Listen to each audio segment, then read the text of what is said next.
vychádzam z dola. Keď skončím túto prezentáciu, tak sa vrátim dole. Medzi tým sa budem pohybovať v tomto priestore, na tomto horizonte. Bude to prezentácia bezplatná. Pre vás nie celkom bezplatná, ale ja mám čo robiť, aby som si zapamätal, ako sa volá toto.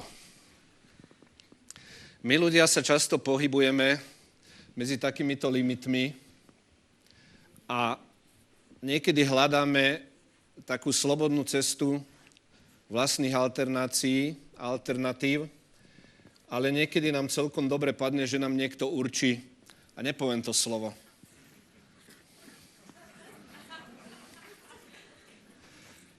Takže myslím si, že celý vesmír, celý kozmos, celé univerzum je v takom napätí medzi slobodou a medzi limitmi, medzi určenými hranicami. Dokonca, keď sme boli, tak sme si mysleli, že tento náš svet je uzavretý, že je takto ohraničený, bolo tam pár ľudí, pár miestností, pár hračiek. Pozerali sme sa na to, čo je okolo nás. Počúvali sme zvuky toho sveta, ktoré k nám doliehali, ale najmä sme sa pýtali.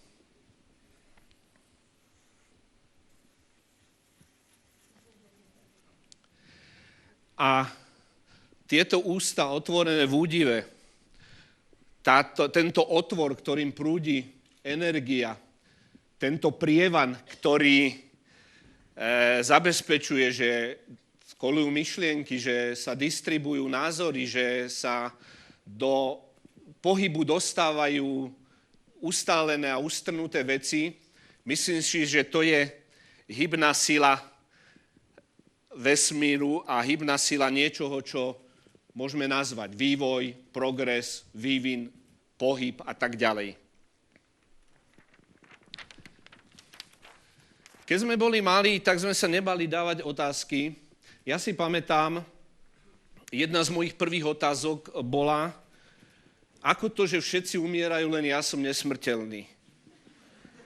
Ďalšia taká moja filozofická otázka bola, ako to, že som to ja. Potom nastalo také filozofickejšie obdobie skepsy a pýtal som sa, som to naozaj ja? Nie som ja náhodou náš sused a nenarodil som sa niekde inde, ako som sa mal narodiť? Potom prišli otázky, ktoré, keď som zistil, že som nesmrteľný, tak som sa pýtal, čo bude vtedy, keď narastiem, keď zomriem, ale moja duša bude žiť ďalej a ja sa ocitnem v nejakom čase, ktorý môžeme nazvať večnosťou.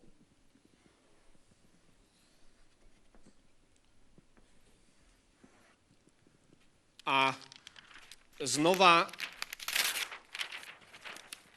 som si kladol otázku, nebudem sa v tej večnosti nudiť, čo tam budem stále robiť. Takže toto obdobie detských otázok sme asi všetci prešli a všetci sme ho absolvovali. A potom sme sa zabudli zrazu jedného dňa pýtať. Začali sme chodiť do škôl, do tých výrobných nástrojov a technológií, ktoré nám dávajú odpovede.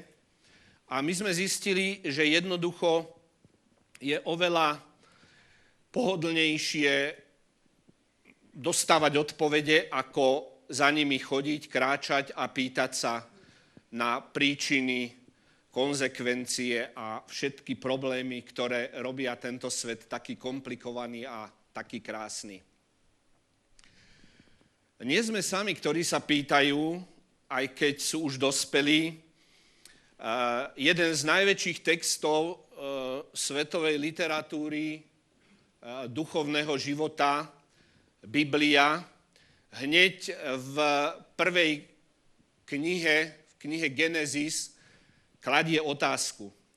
A tú otázku, opýtam sa vás teraz, či viete, kto ju položil.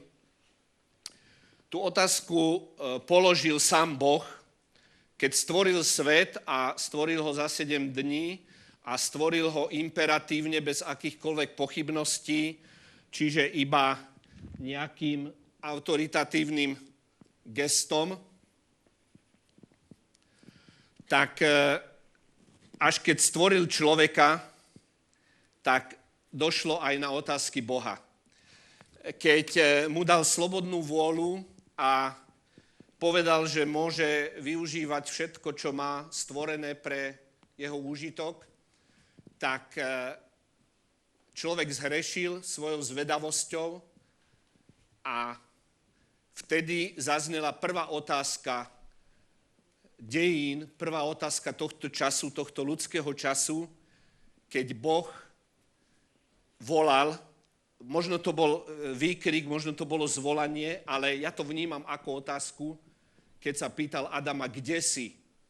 Čiže prvú otázku nedal človek Bohu, prvú otázku dal Boh človeku. A ako keby za trest alebo na zmúdrenie túto otázku potom začal klásť človek Bohu. Kde si? A keď si, prečo ťa nevidím? A si vôbec? Takže vidíme, že otázky, ktoré sa dajú klásť, či už ako malé deti, alebo ako filozofi, ktorí sa z toho môžu aj zblázniť, a niektorí sa aj zbláznili, sú veľmi zásadné, aj keď znejú na prvý pohľad veľmi jednoducho. Prečo niečo je a prečo je radšej, ako nie je? To je veľmi krásna až estetická otázka, ale je za ňou veľký filozofický priestor a naozaj možnosť stráviť zvyšok života v nejakom ústave nad zodpovedaním tejto otázky. Keď som spomínal ten starý zákon ako hlavný text židovského náboženstva, tak nemôžem sa nepokúsiť povedať takú starú anekdotu o kladení otázok. Starého židovského rabína sa kdosi pýtal, že prečo vy Židia ste takí vrtáci, že na každú otázku musíte odpovedať proti otázkou. Ten rabín sa tak chvíľu poškrapkal po brade a povedal, a prečo nie? Takže kladenie otázok je výsadou človeka a jeho inteligencie. Občas aj v očiach nášho psíka vidím nejakú otázku, kedy pôjdeme von, alebo čo je 100 večerov, ale je to naozaj výsada človeka a nás ľudí. A ja som začal čítať knihy vo veľmi útlom detstve.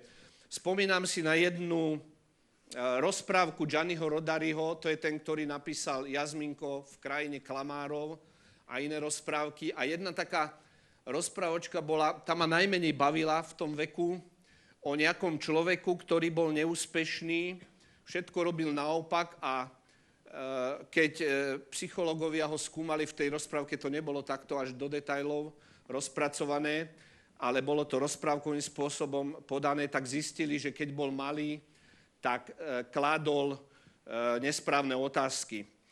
Ako svojím spôsobom Alica, keď padala dolu králičov dierou, až si spomínate na tú situáciu. Alica padá, ocitá sa v inej fyzike, v inom čase, má čas rozmýšľať, vyberať všelijaké predmety z tých políc a kladie také existenciálne otázky, že žerú mačky netopiere. A v slovenčine je to veľmi dobre vnímateľné, lepšie ako v anglickom originále, lebo ona potom začala pochybovať, či sa pýta, žerú mačky netopiere, alebo žerú mačky netopiere.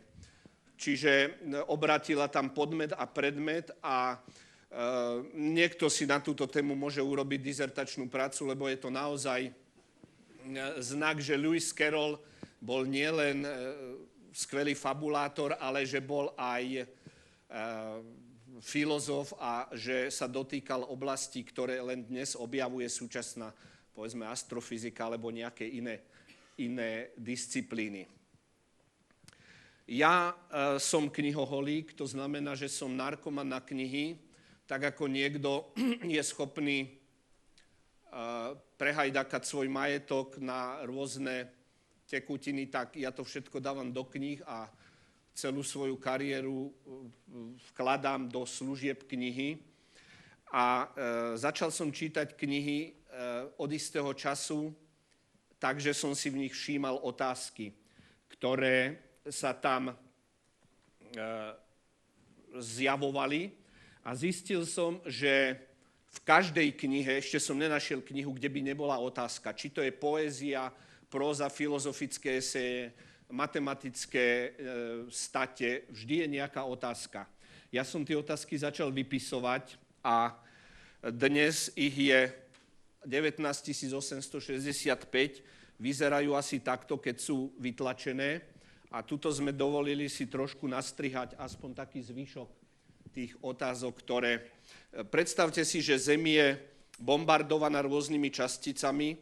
Fyzici a astronómovia by vedeli o tom viac, ale možno vesmír je z našej strany bombardovaný otázkami, ktoré takto dávame do univerza. A tie otázky sú rôzne. Sú to samozrejme otázky poetické, nie sú to nejaké otázky typu koľko je hodín, alebo kedy sa stretneme. Napríklad, bolo to medzi nami také pekné, prečo do toho musela prísť láska?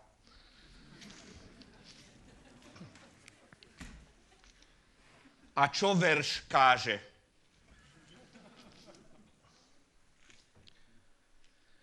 Ako sa v tom všetkom mám vyznať?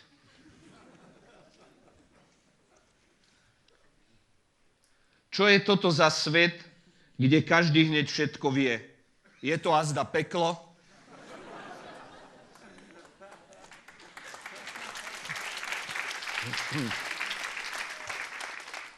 Wittgensteinová otázka. Ako si sa naučil význam zvratu 3 stopy? A posledná len tak za všetky. Aká je základná téma apokalypsy? Ako keby som to...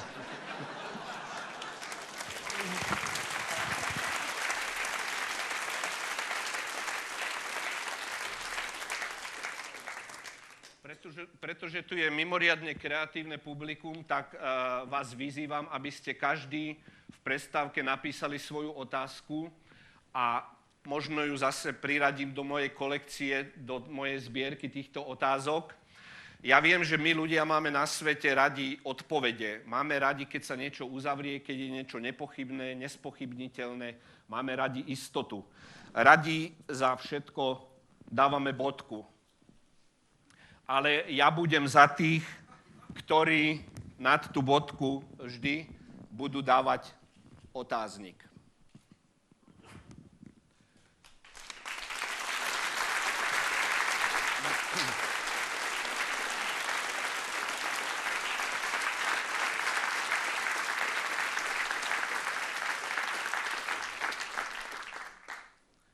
Ďakujem za pozornosť.